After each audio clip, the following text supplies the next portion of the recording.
안녕하세요. 저는 어릴 때 고아원에 버려져 일생을 쭉 고아로 자라왔어요. 고아에게 사회는 너무도 냉혹한 현실이더군요. 어릴 때 부릴 수 있는 어리광조차 용납해주지 않았죠. 그뿐이면 다행이게요. 성인이 채 되기도 전에 유일한 보금자리인 시설에서 내쳐지는 상황은 절망스러웠죠. 그렇다 한들 내일이 없는 것처럼 희망 없이 지낼 수도 없었어요. 삶은 현실인걸요. 이런 환경에서 자라면서 자연히 도끼가 생겼고 아이러니하게도 제 자산이 되었네요. 많지는 않았지만 자립 정착금으로 5평 남짓한 작은 집을 구했고 남은 돈으로는 학창 시절부터 쭉 구상해온 첫 사업에 과감히 투자했습니다. 우여곡절 많은 삶을 살면서 두려움이라고는 없었으니 가능했던 거죠.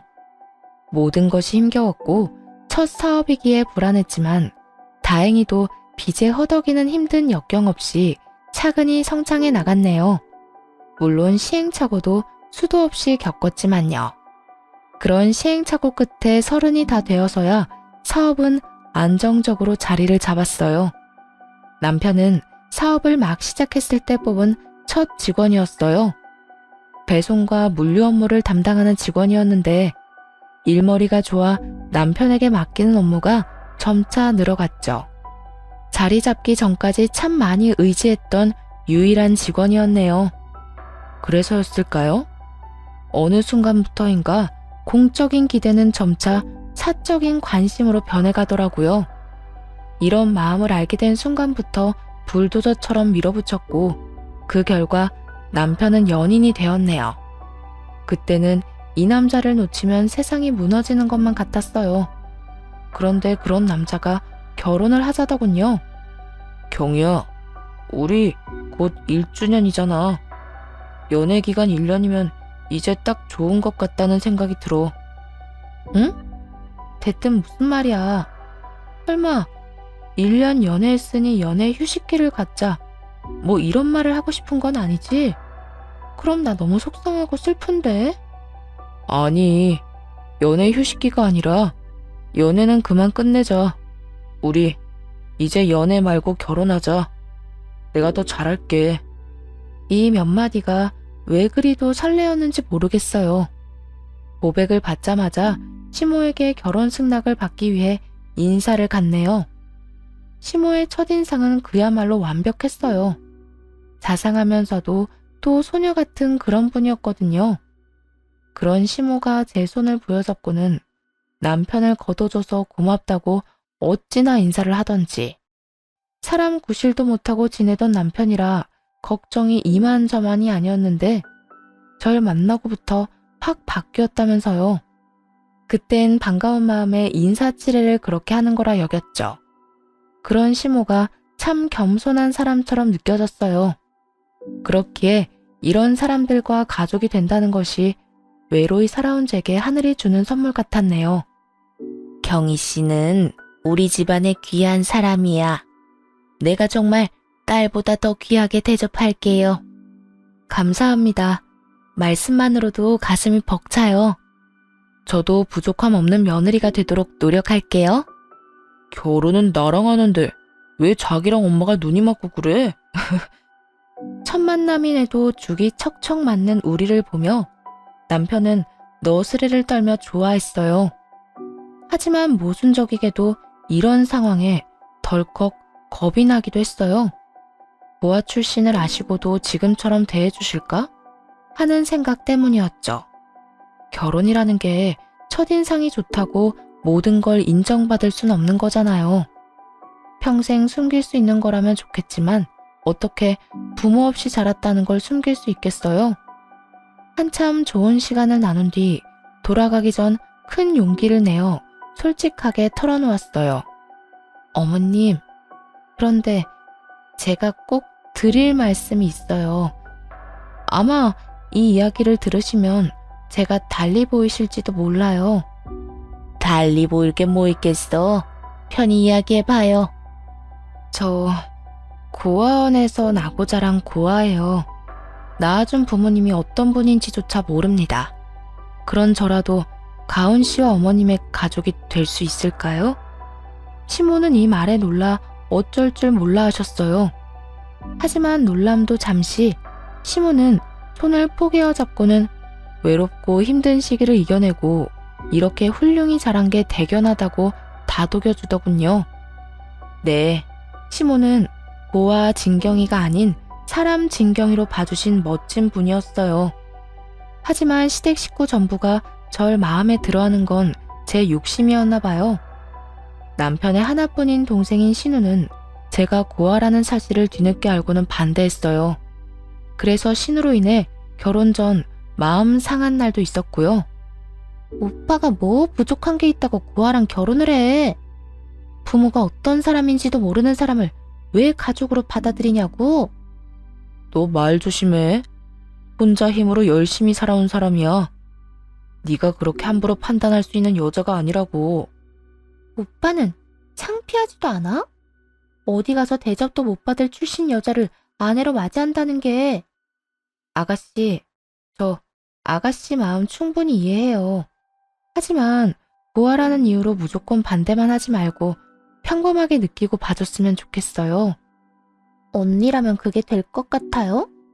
왜 우리가 언니 때문에 남들에게 손가락질 받을 일을 감내해야 하는데. 저는 창피해서 싫어요. 평범한 사람으로 자라지 그랬어요, 그럼? 신우의 말에 더 분노한 건 시모였어요.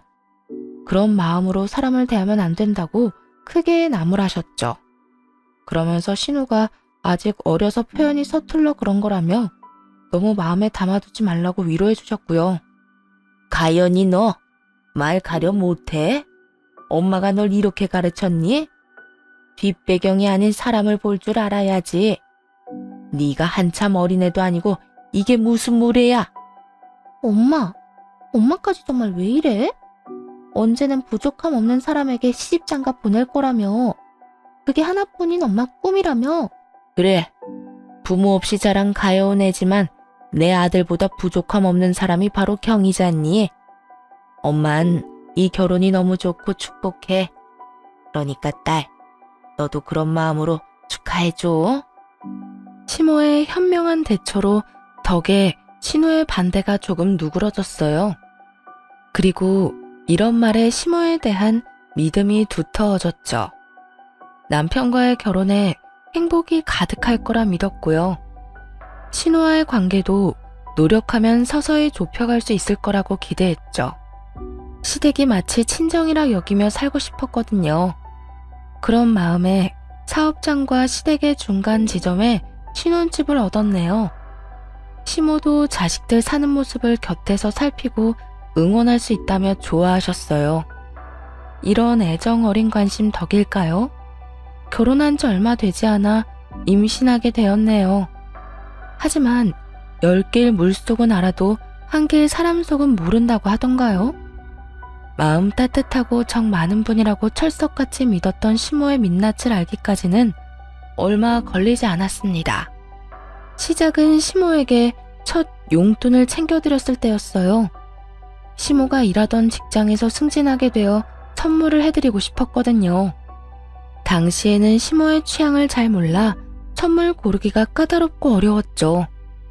그래서 필요하신 걸 사실 수 있도록 넉넉히 용돈을 드려야겠다는 생각에 300만 원을 챙겨드렸어요. 금액을 보고 크게 놀라셨지만 그만큼이나 좋아하시는 모습에 뿌듯함을 느꼈죠. 그런데 처음부터 너무 큰 돈을 챙겨드렸던 걸까요? 그 후로 시모는 은근히 용돈이 필요하다고 표현해 오더라고요. 스카프가 다 낡았네. 이 나이에 싸구려를 할 수도 없고 2억 개 정도 있으면 딱 좋을 듯한데 어떻게 생각하니 아가? 그럼 백화점 가서 한번 보세요. 스카프 값은 어머님께 미리 보내놓을게요. 어머, 이래서 며느리가 최고라니까. 고맙다 아가. 돈을 못 버는 것도 아니었고 가족들 아니면 열심히 번 돈을 누구한테 쓰겠나 싶은 마음에 시모가 필요하다 가지고 싶다 하는 건 모두 해드리려고 했었죠.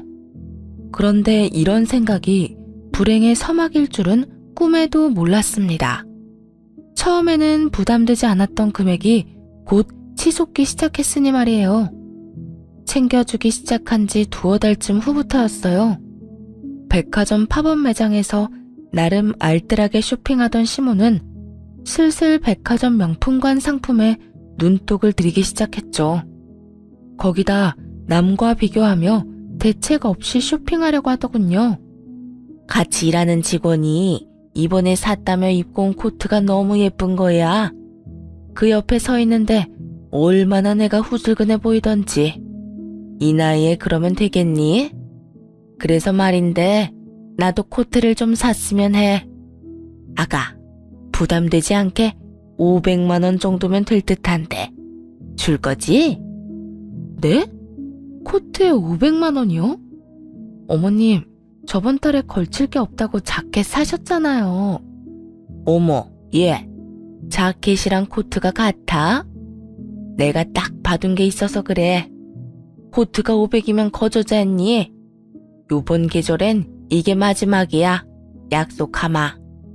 점점 해퍼지는 소비를 하는 시모가 답답했어요. 명품관은 고가의 상품을 질비한 곳이니 그 안에서는 저렴한 편일지 모르죠. 하지만 금액만 놓고 본다면 어떻게 500만 원을 저렴하다고 할 수 있나요? 그것도 본인 돈으로 사는 것도 아니고 아껴두기라도 한 것처럼 사달라고 하면서요. 점차 심해지는 상황을 더는 감당할 수 없다고 판단했어요. 그래서 시모에게 이런 식으로는 챙겨드릴 수 없다고 솔직하게 털어놓았죠. 어머님, 저요. 요즘은 너무 부담스러워요. 좋은 횟수도 커진 금액도 전부요. 내가 뭘 얼마나 달랬다고 벌써 이러니? 시모는 억울한 듯 말하더군요. 거기다 가여운 척까지 하면서요. 아가, 내가 네 덕 아니면 언제 또 이런 호사를 누려보겠어. 저도 어머님께 꼭 필요하다면 당연히 해드려야죠. 그런데 이런 식으로는 곤란해요. 돈 잘 버는 며느리 덕 좀 보려고 했는데 이게 널 힘들게 하는 일이다. 뭐 이런 거야?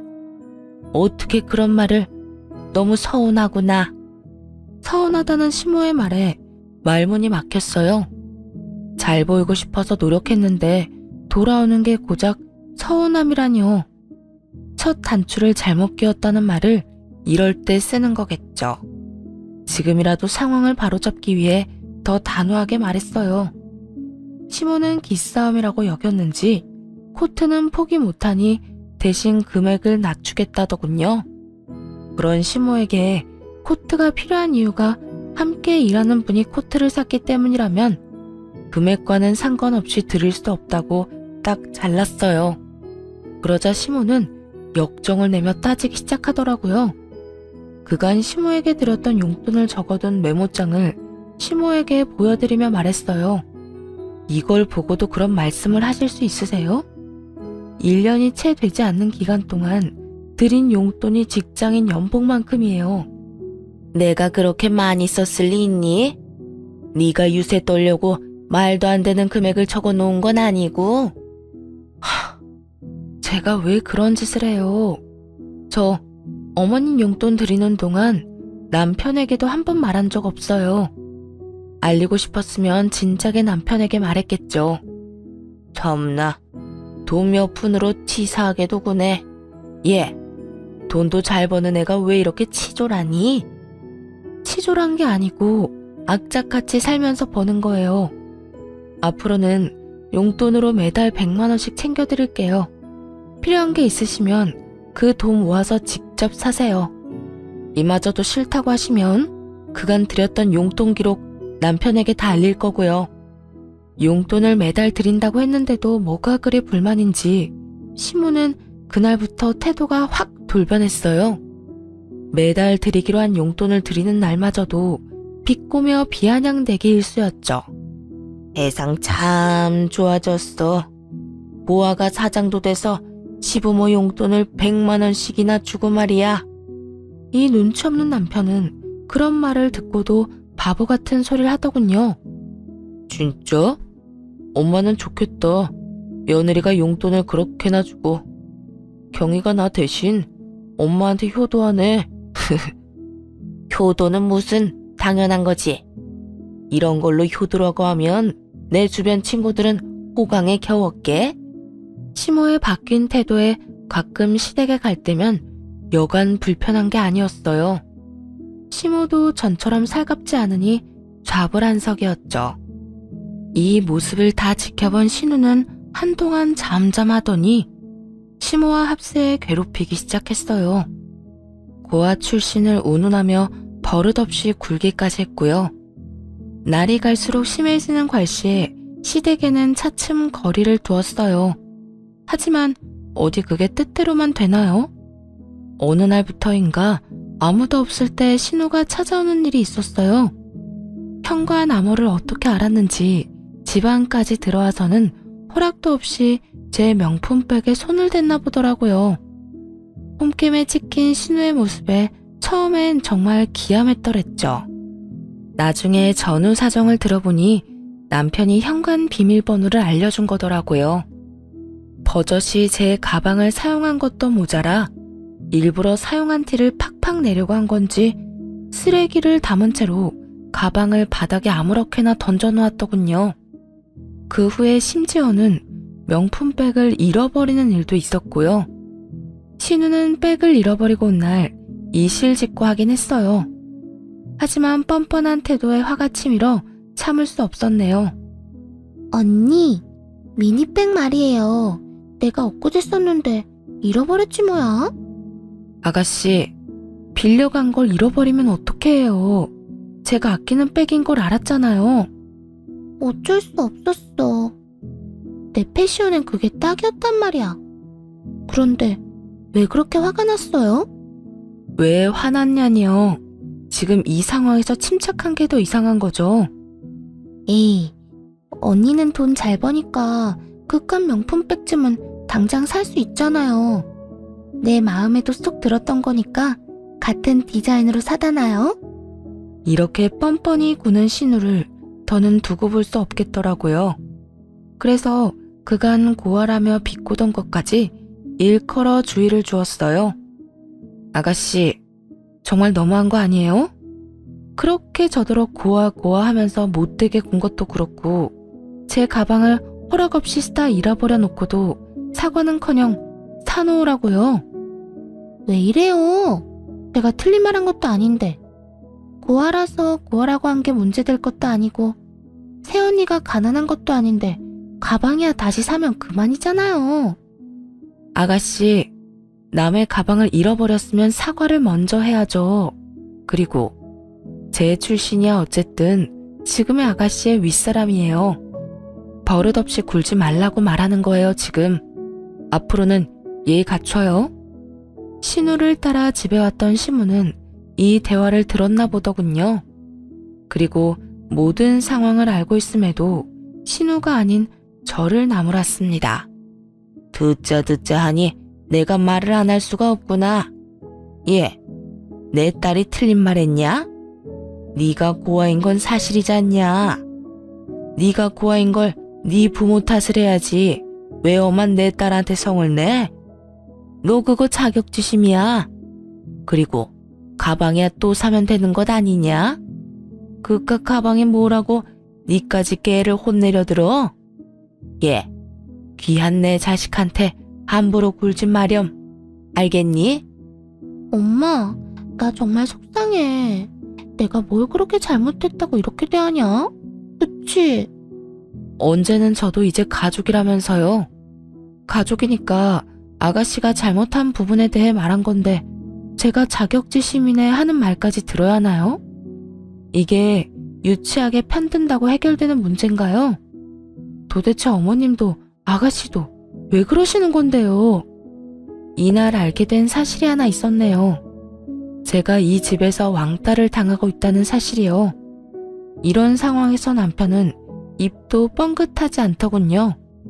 잘못을 하지 않은 제가 이렇게 몰렸음에도 말입니다. 상황을 이해해 볼 생각조차 하지 않았던 거죠. 그날 집으로 돌아와 눌러왔던 화를 터뜨렸어요.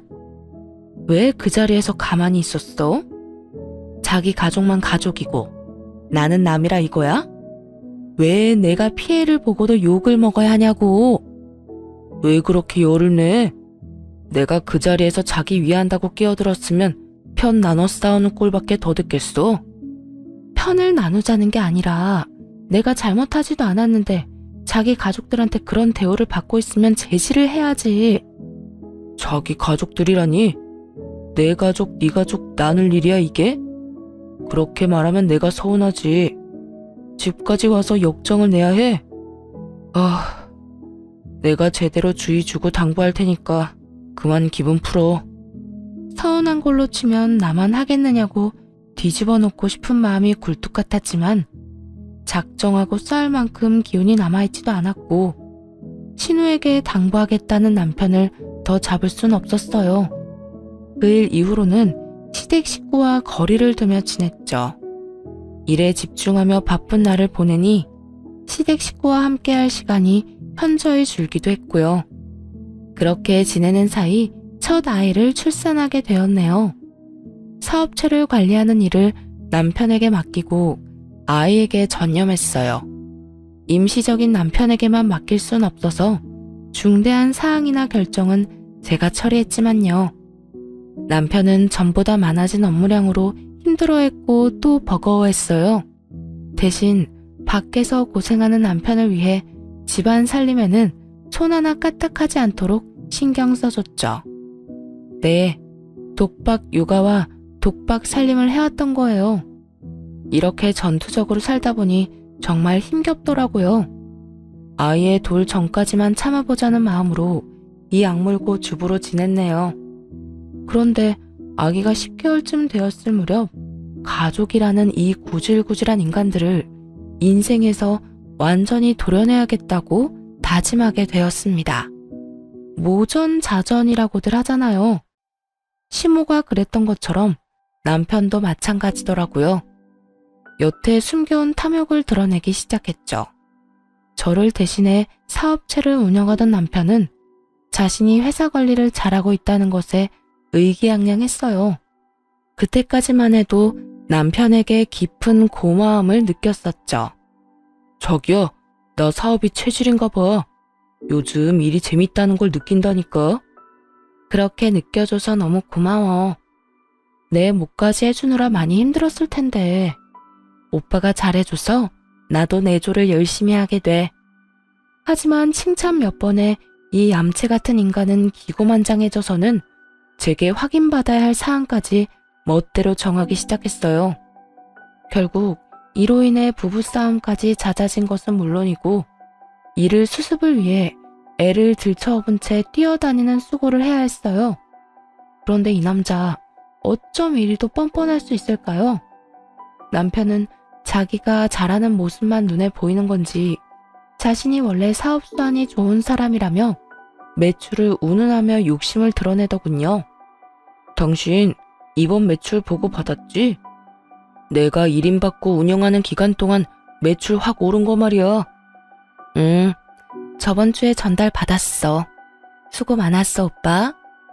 그래도 주말까지 나가지 말고 하루쯤은 가족이랑 시간도 좀 보내줘. 애가 요즘은 부쩍 오빠한테 안 안기잖아.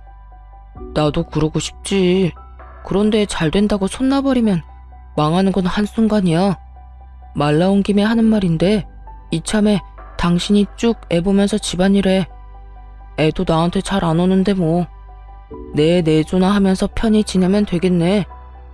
회사도 회사 직원들도 그 편이 훨씬 좋잖아. 사장이라고는 해도 당장 일 못하는 당신보다 소안 좋은 애가 나을 것 뻔하고.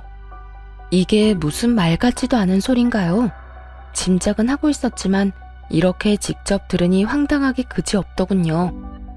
눈 한 번 깜빡이지 않고 주접떠는 남편의 모습에 기가 찼어요. 매출이 왜 높아졌는지 그 이유를 정말 몰라? 무슨 말도 안 되는 소리를 그리 정성스럽게 해.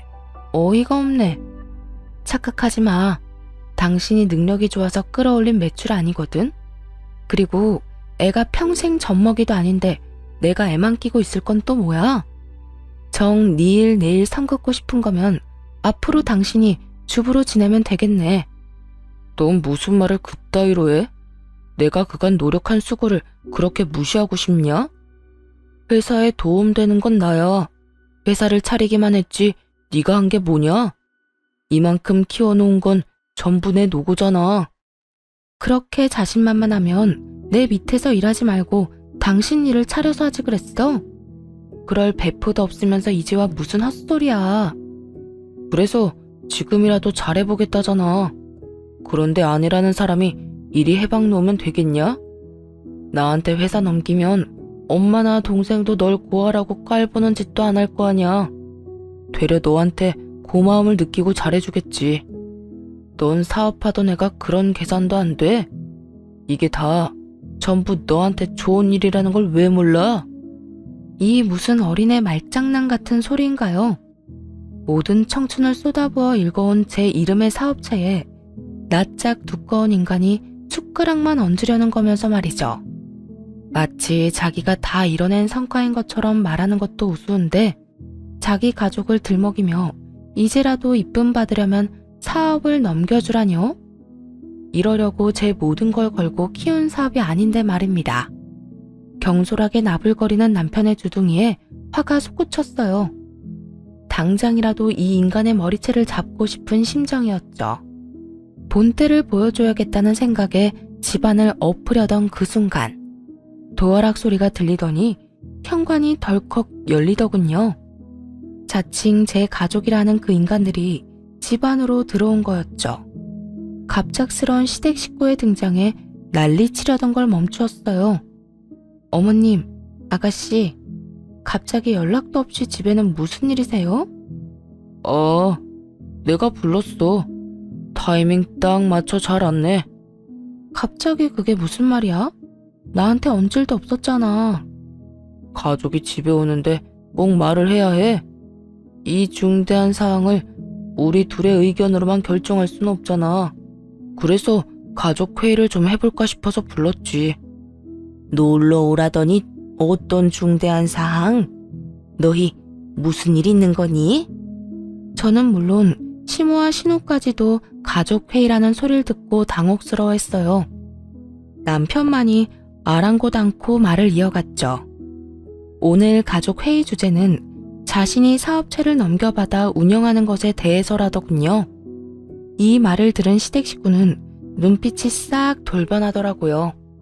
이렇게 뜸들일 게 아니라 어서 앉아 이야기를 나누자는 듯 손짓하며 자기들은 자리에 앉고 저더러는 과일을 좀 내오라는 시모. 그리고 신나서는 그 뒤를 따르는 신우까지. 그렇게 얄미울 수가 없었죠. 대충 과일을 챙겨가 앉자 남편이 입을 열었어요.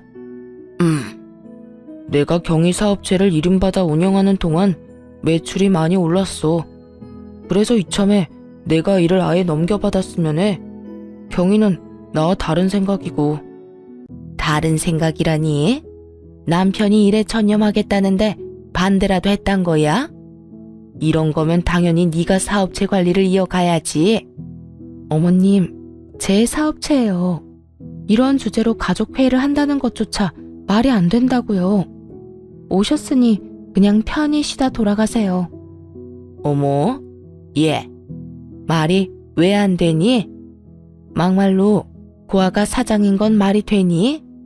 그런 사업은 어딜 가나 길을 못 펴요. 이참에 넌 네 애나 잘 키워보렴.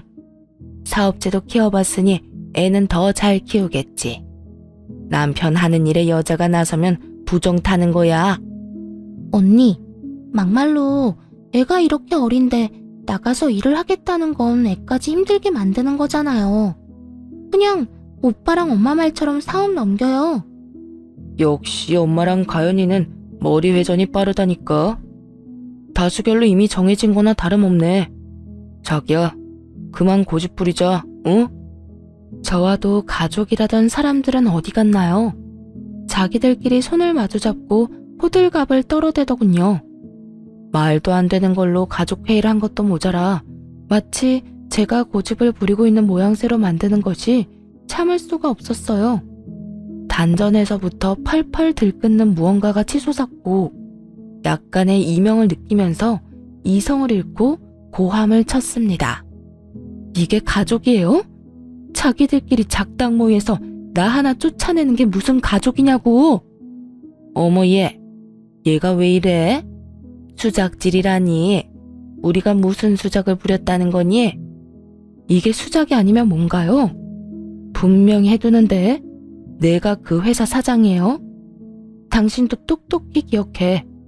그 회사에 다닐 수 있던 건 고용주인 내가 당신을 고용해 주었기 때문에 가능했던 거라는 걸. 자기 정말 미쳤어? 지금 위치가 어떤지 가늠이 안 가? 집에만 있더니 감이 떨어진 거냐고. 지금 그 회사의 실세는 나야. 실세? 미친 건 오빠 너겠지. 클릭 몇 번이면 실업자 되는 거 순간이야. 가족회의를 빙자한 수작질 작작하고 그만 돌아가세요. 당신도 나가. 이 집에서 당장 나가. 그날 그렇게 유일한 가족들을 집에서 내쫓았네요. 가족이라는 이유로 제 모든 걸 망치는 그 인간들을 두고 볼 수 없었으니까요. 그 후 남편 모르게 변호사를 통해 이혼을 준비하기 시작했어요. 이때만 해도 고부 갈등으로 이혼하는 식으로 계획했었죠. 그간 고아라는 이유로 괴롭혀온 시댁의 행실을 곱게 넘어가주고 싶지 않았거든요. 남편 역시 시모와 신우랑 하등 다를 것이 없었잖아요.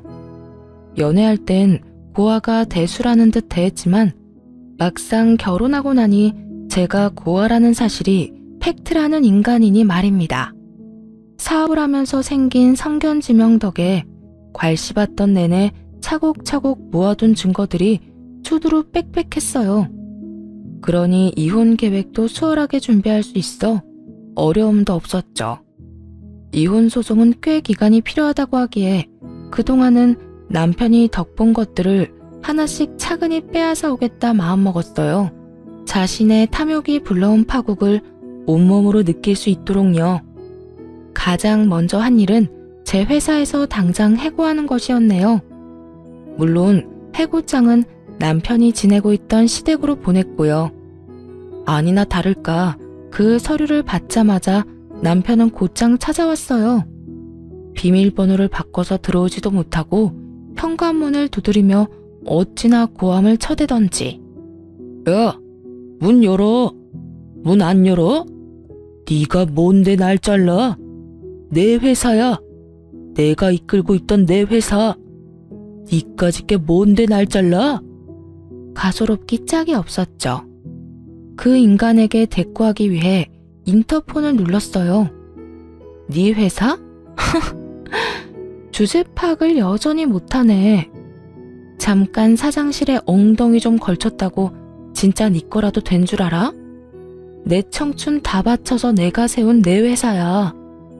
넌 그저 남의 것을 탐내는 도둑일 뿐이고. 더 소란 피우지 말고 돌아가. 사람 부르기 전에. 야! 진경이, 네가 어떻게 나한테 이래? 어떻게? 이러고도 우리 관계가 무사할 것 같아? 내가 왜 너랑 결혼까지 했는데? 내가 왜? 나랑 왜 결혼했는데? 고아인 내가 능력 좋으니까 어떻게 해보려고? 그런데 어떡하나. 내가 고아는 맞지만 사리 분별은 명확해서. 네 배가 아프다 못해 굶었으면 심내 난. 남편은 그 뒤로도 한참을 소란을 피웠고 결국 경비 손에 이끌려 단지 밖으로 쫓겨났어요. 그 모습을 베란다에서 지켜보는데 속이 다 시원했네요.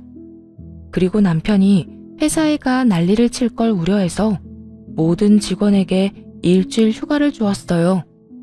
일주일 후 직원들 출근에 맞춰 회사에 복직했죠. 그런데 회사가 문 여는 날만 기다렸던 건지 복직 첫날부터 남편이 찾아와 대면하게 된 게 아니겠어요? 눈에 뵈는 게 없는지 저를 발견하고는 아이처럼 떼를 써대는 겁니다. 당장 해고 전으로 모든 걸 다 돌려놔. 내가 무슨 이유로 잘려? 이건 부당해고야. 노동청에 신고하기 전에 원래대로 돌려놓으라고. 그리고 다시 생각해봐. 아니, 제발 좀 내 말대로 좀 해. 내가 왜 그래야 하는데? 정말 끝까지 이럴 거야 너? 보아라, 나랑 쪽내면 갈 곳 잃은 유기견 신세야. 몰라? 가족 울타리에 속해서 살고 싶으면 자존심 작작 부려? 그 나이에 여태 위치 파악도 안 되면 어떡해? 남편은 날이 선 눈빛을 하고는 잡아먹을 듯 노려보더군요. 하지만 고작 그 정도로 주눅이 들 제가 아닌걸요. 저는 그런 남편에게 눈 하나 깜빡하지 않았어요. 그런 모습이 더 남편을 자극했던 건지 갑자기 멱살을 잡더군요. 태어난 것 자체가 죄라 부모한테 버려진 년을 돈 많은 거 하나 보고 걷어줬더니 이렇게 내 뒤통수를 쳐? 이래서 천한 신분인 것들은 상종하면 안 되는 거야. 너처럼 은혜를 원수로 갚으니까. 모욕적인 말을 쏟아내기 무섭게 우리에게 다가온 한 중년 여성으로 인해 마찰음과 함께 남편의 고개가 돌아갔습니다. 남편은 그 힘 때문에 제 멱살을 잡고 있던 손까지 놓치며 휘청거렸죠. 그 여성은 벙친 남편을 향해 삿대질까지 해대며 분개했어요. 한낱 벌레만도 못한 너 따위가 뭔데 내 딸을 함부로 대해? 네가 뭔데? 내 딸 인생엔 그 누구도 관여할 수 없어. 그게 부모인 나라고 해도. 그런데 감히 니깎게 내 딸을 모욕한 것도 모자라 멱살까지 잡아? 누구세요? 진경이, 이 사람 누구야? 누군데 내 뺨을 갈기는데? 나? 내 딸한테 빌붙는 쓰레기 치우러 온 사람이다. 왜? 앞에서 말한 것처럼 저는 부모 얼굴도 모르고 자랐어요. 그랬죠. 그런데 기적처럼 1년 전 저를 버린 엄마와 연락이 닿은 일이 있었거든요. 물론 처음엔 믿지 못했어요. 아니, 믿고 싶지 않았습니다. 나를 등진 부모와 마주한다는 건 평생을 홀로 자라온 외로움보다 더 두렵게 느껴졌으니까요. 하지만 버린 이유는 궁금하더군요. 몇 날 며칠을 연락해 딱 한 번만 만나고 싶다고 애원하는 엄마의 모습에 스스로 여러 핑계를 대며 만나러 갔었죠. 그때 왜 버려질 수밖에 없었는지 그 이유에 대해 전부 알게 되었고요. 사실 널 혼전 임신으로 가지게 됐었어. 그래서 미련한 내가 널 지킬 힘이 없었다. 엄격한 집안이라 혼전 임신 자체를 용납하지 못했으니까 말이야. 물론 네 친아빠와도 결혼은커녕 강제 이별까지 하게 됐었어. 미안하다. 엄마가 엄마답지 못했어. 엄마의 부모이자 즉 제 조부모님의 완강한 반대로 인한 버려짐이었어요. 제 친부의 생사조차 모르는 엄마가 가여울 뿐이었습니다. 엄마는 저를 고아원에 버린 그날 자신이 완전히 독립해서 누구에게도 휘둘리지 않는 주체적인 삶을 살겠다고 다짐했다더라고요. 그리고 그 후 이 악물고 살며 사업을 일궜고 해외에 공장까지 두게 된 성공한 CEO가 될 수 있었다고요. 어쩌면 제가 엄마를 많이 닮았던 건지도 모르겠네요. 엄마는 조부모의 품에서 벗어난 후 저를 찾아 나섰지만 꽤 흘러버린 세월에 딸을 다시 찾는 게 쉽지 않았다고 해요. 하지만 저를 찾겠다는 일념으로 많은 비용을 써가며 백방으로 찾아다녔고 그 덕에 이렇게 재회할 수 있게 된 거였죠. 엄마는 이제라도 그동안 못해준 것을 해주며 저를 위해 살고 싶다며 눈물로 호소했어요. 경이야, 이 못난 엄마를 용서하라고 하지 않을게. 제발 네 곁에서 챙겨줄 수 있기만 해주면 안 되겠니? 이제 와서 절 챙겨준다고 뭐가 바뀌나요? 엄마라곤 하지만 당신은 제게 그저 낯선 사람일 뿐이에요. 버릴 수밖에 없다고 생각했던 그때 날 좀 가엾게 여겨주지 그랬어요. 무슨 수를 써서든 품어야겠다고요? 지금 말고 그때 날 책임져야겠다는 그런 포부를 좀 갖지 그랬어. 하지만 당시엔 원망과 깊은 상처로 엄마라는 존재를 거부했어요. 그렇기에 남편에게조차 친모를 만났었다는 사실을 밝히지 않았고요. 그리고 그 한 번의 만남 이후엔 만나려 하지 않았죠. 그러나 저 역시도 한 아이의 엄마잖아요. 아이가 크는 모습을 보며 많은 생각이 들더군요. 내 부모도 내가 커가는 모습을 보면 얼마나 좋아했을까? 나처럼 이렇게 행복하다고 느꼈을까? 하는 생각들요. 그러다 보니 서서히 엄마의 마음도 이해하게 되더라고요. 이제라도 내게 모든 걸 해주고 싶다는 그 마음 말입니다. 남편의 뺨을 대차게 날리던 그날은 엄마의 마음을 받아들이기로 결심하고 먼저 연락을 해 엄마와의 약속을 잡은 날이었어요. 사업을 한다는 걸 알고는 이 부분에서 도움을 주고 싶어 하셨거든요. 이런 사실을 알리 없는 남편은 제 엄마를 앞에 둔 것도 모르고는 보아 운운하며 막말을 해댄 겁니다. 그날 엄마는 제 묵은 체증이 싹 가실 정도로 남편을 짓밟아 주었네요. 버러지만도 못한 놈, 인간 같지도 않은 네 놈이 내 딸에게 무슨 행패야? 내 딸 사업체를 탐낸다던 놈이 너지? 다시는 그런 꿈도 못 꾸게 해줄 테니까 각오해. 당신이 뭔데? 자식 버리고 떠난 사람도 부모라고 이제와 부모 행세야? 누가 그런 말하면 겁이라도 먹을 줄 알아? 겁이라고 했니? 너야말로 지금부터 겁먹어야 할 거야. 네가 이 회사에 다니면서 저지른 만행이 다 까발려질 테니까. 엄마의 말에 한 남자가 서류 봉투를 들고 들어왔어요. 그 서류에는 남편이 제 회사를 운영하는 동안 저질렀던 일들이 빼곡했죠. 엄마, 그 서류에 적힌 게 사실이에요? 야, 진경이 널 버리고 이날 이때껏 모르고 산 사람이야. 저 사람 말을 믿는 거야? 네 가족은 우리뿐이잖아. 나를 믿어야지. 내가 그런 거 할 사람으로 보여? 증거라면 얼마든지 보여줄 수 있어. 이곳에서 벌인 일이니까. 하늘을 손으로 가린다고 그 하늘이 가려지는 줄 알아? 오래 일한 직원들만 골라 임금 체불한 걸 평생 숨길 수 있는 짓이라고 생각했나 보지? 야가 빠진 네 놈이 고작 쓴 머리가 직원들과 내 딸의 돈독한 사이를 이용하는 거였다니. 직원들이 쓴 탄원서가 있다는 건 아나 몰라? 이래도 벌레 같은 네 놈이 부당해고를 당한 건가? 이런데도 네가 내 딸의 회사를 운영할 자격이 있느냐고. 남편은 이 모든 사실이 까발려지자 아연실색했어요. 곧이어 좀 전에 들어왔던 남성이 이번엔 또 다른 서류 봉투를 건넸어요. 그 봉투 안에는 엄마의 말대로 오래도록 함께 해온 직원들이 한자 한자 눌러 쓴 탄원서가 가득했어요. 그걸 보자마자 부들부들 떨리는 손을 힘껏 올려 남편의 얼굴을 내리쳤습니다. 파렴치한 놈, 어떻게 이럴 수 있어? 체불한 임금으로 설마 네 배를 불렸니? 그 돈 다 어떻게 했어? 다 어쨌냐고? 남편은 자신의 만행이 탄로나니 곧바로 꽁무니 빠지게 도망을 쳐버렸어요.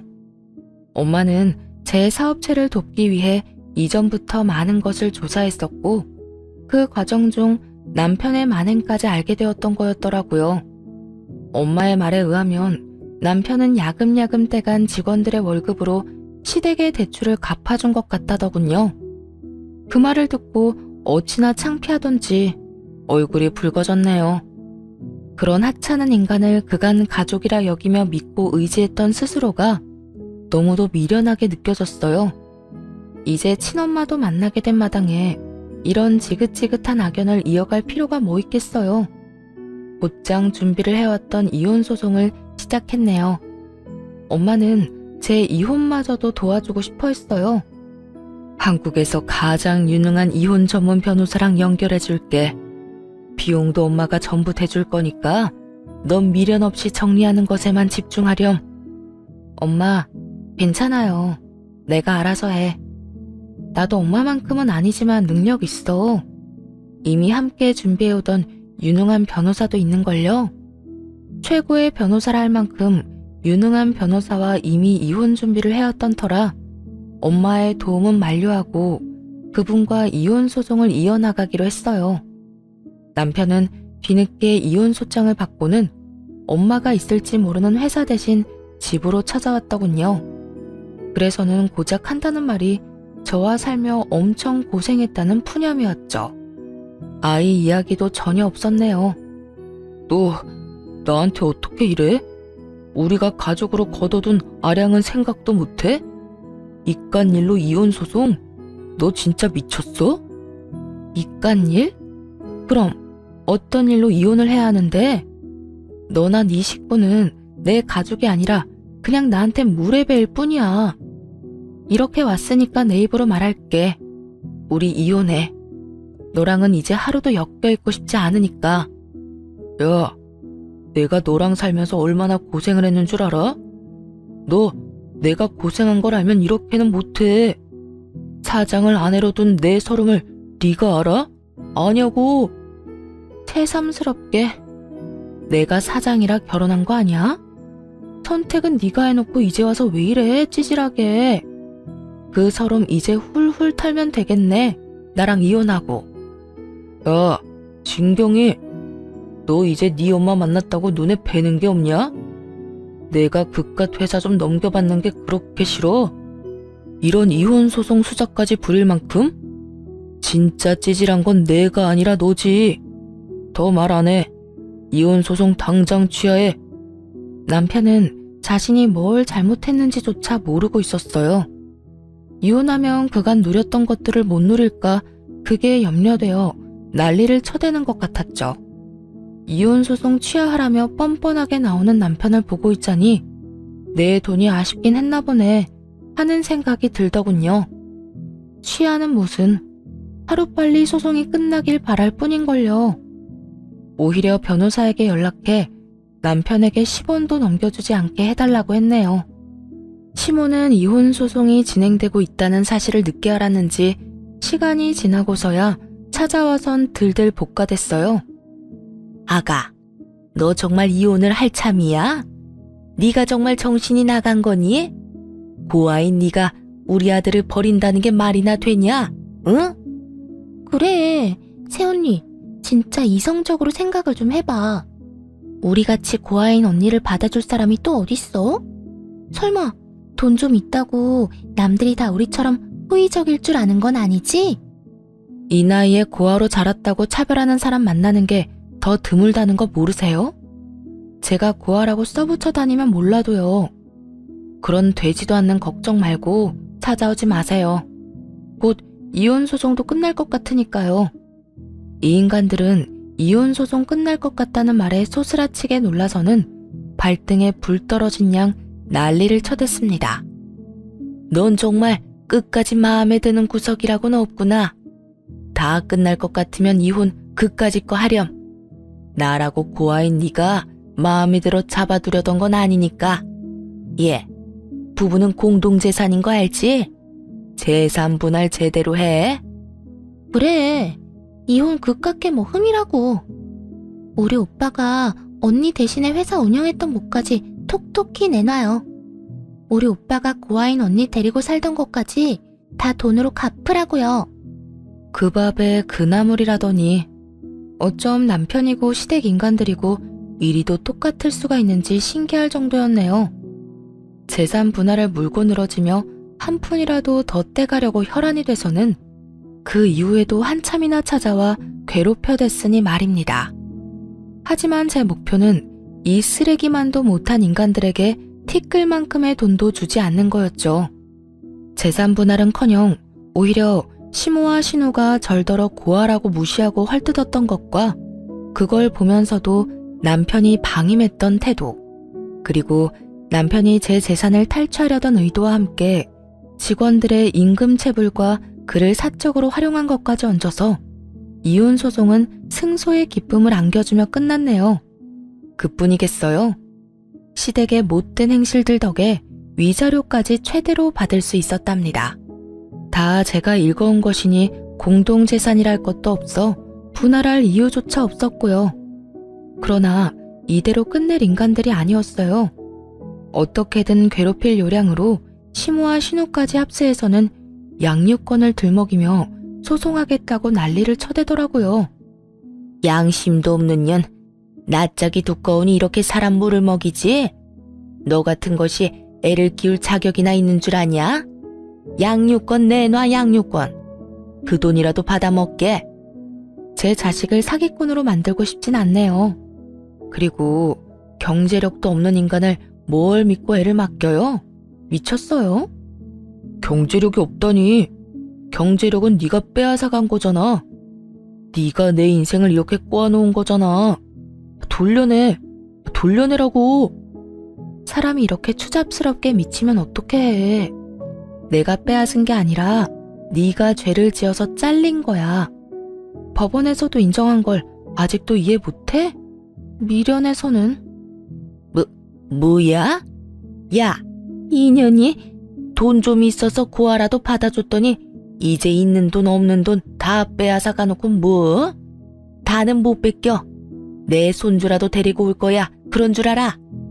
해보세요 어디. 경제력도 없고 주 양육자도 아닌 남편이 뭘 할 수 있을지 저도 궁금하네요.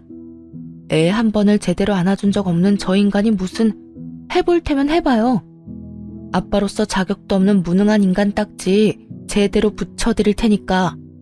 전 시무는 지 아들의 무능함은 전부 제가 만든 거라며 무섭고 독한 년이라고 한참 욕을 퍼붓고는 이를 바득바득 갈면서 남편을 데리고 돌아갔어요. 이렇게 찾아와 구질구질하게 굴었지만 양육권 소송에서 이길 수 없음을 알았는지, 그리고 더 싸워볼 자금도 없었던 터였는지 소송을 하진 않더라고요. 그래서 여기까지만 하고 참으려고 무던히 노력했습니다. 아이의 아빠이고 부모라는 존재가 얼마나 소중한지 잘 알기에 아이에게서 아빠의 존재를 빼앗을 생각은 없었어요. 하지만 이 기회마저 걷어찬 건 바로 전 남편이었네요. 첫 면접 교섭일, 아이가 너무 어려 함께 동행했거든요. 전 남편은 아이를 예뻐만 할 줄 알지 아이에 대해 아는 것이 없으니 어쩔 수 없었죠. 그런데 전 남편이 작정을 하고 나왔던 거더라고요. 대면하는 장소에 시무와 신우까지 대동해 나와 쇼를 해댔거든요.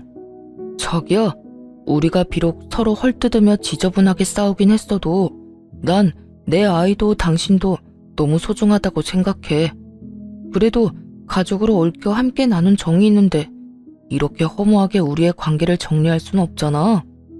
그래 아가, 우리가 분한 마음에 너를 찾아가 못되게 굴었던 행동은 충분히 반성하고 있어. 든 자리는 몰라도 난 자리는 안다고. 네가 있을 땐 몰랐던 걸 너가 없어지고 나니 알겠더구나.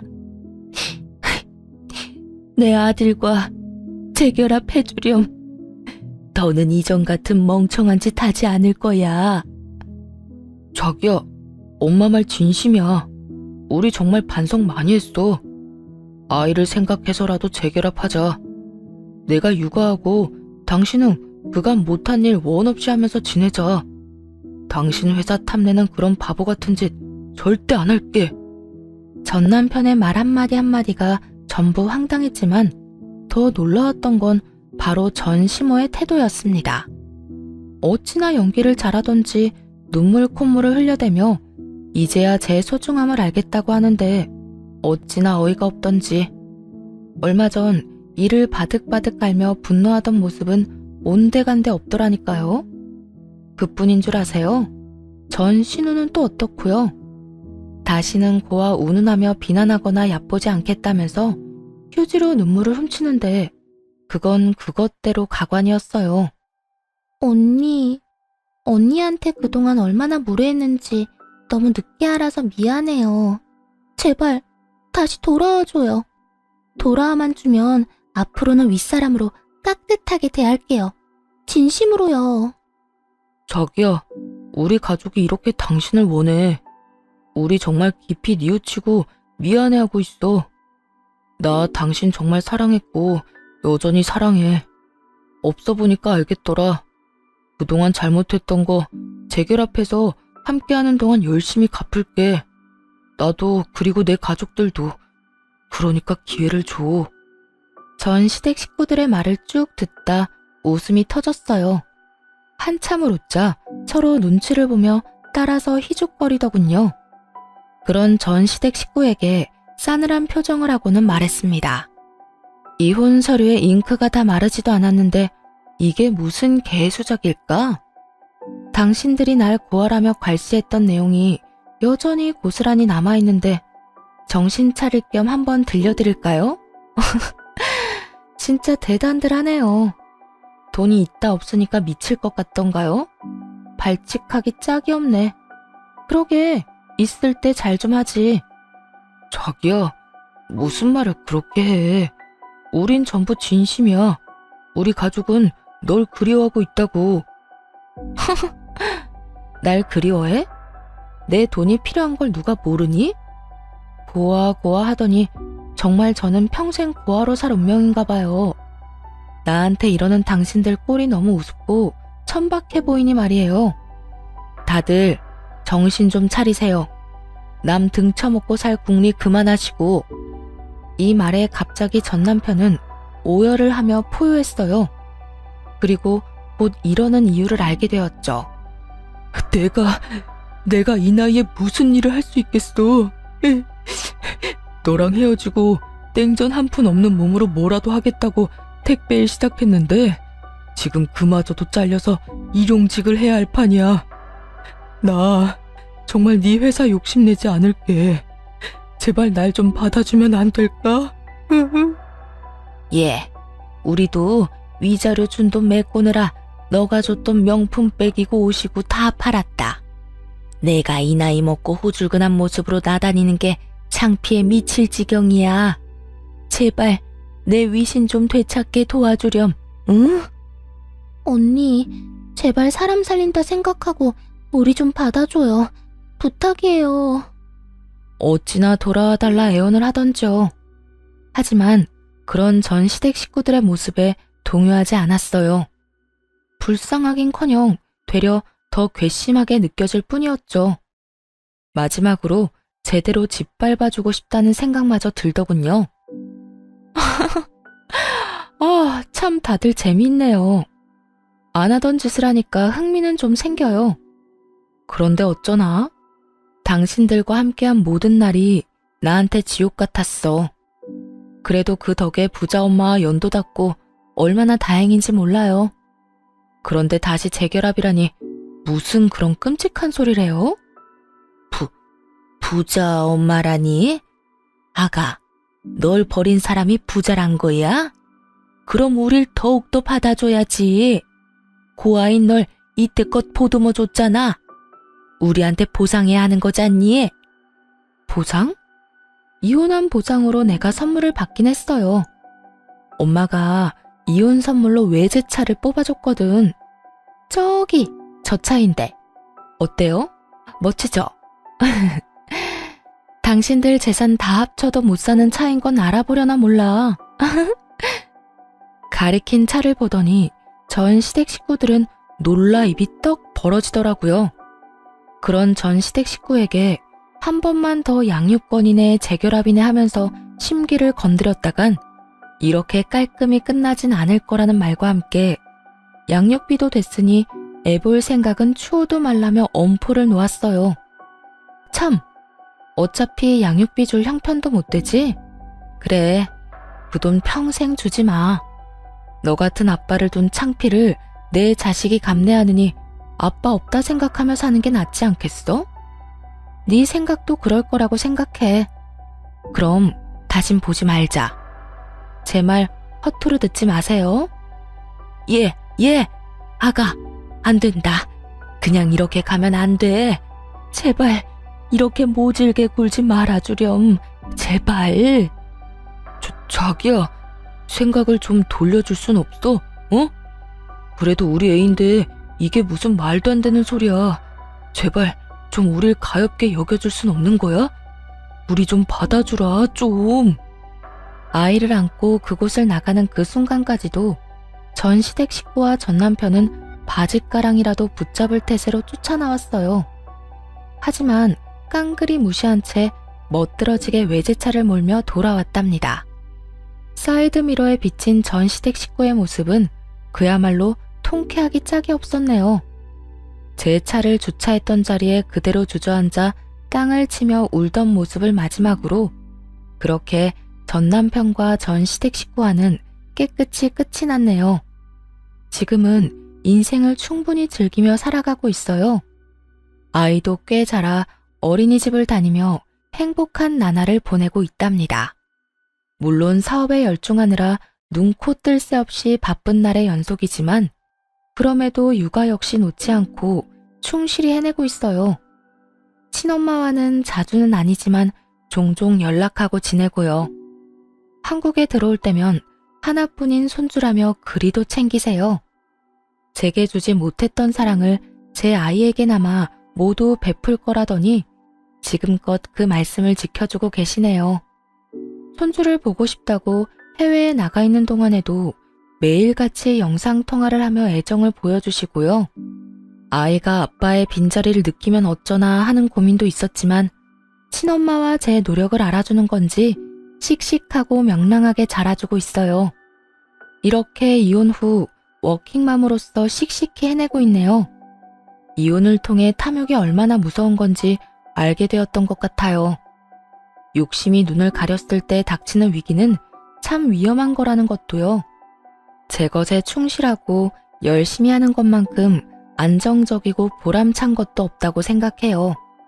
그래서 모든 열정을 제 삶에 쏟게 되네요.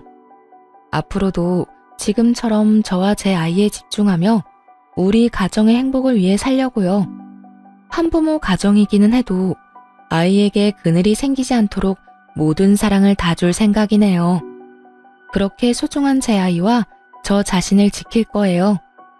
사연을 들어주신 많은 분께 감사한 마음 전하며 이만 마칩니다. 좋은 날 되세요.